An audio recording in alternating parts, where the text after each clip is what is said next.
breaking developments in the coronavirus emergency. The coronavirus has killed 4,000. The coronavirus impacts communities who died from coronavirus in Italy has now overtaken. You know, Houston has been challenged time and time again.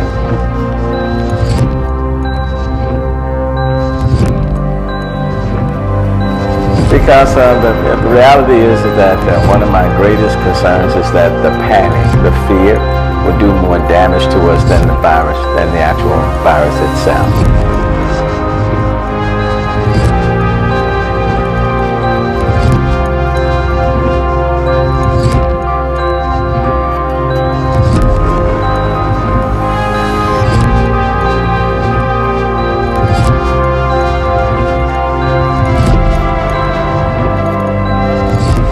My mom used to say that God gives his hardest exams to his best students.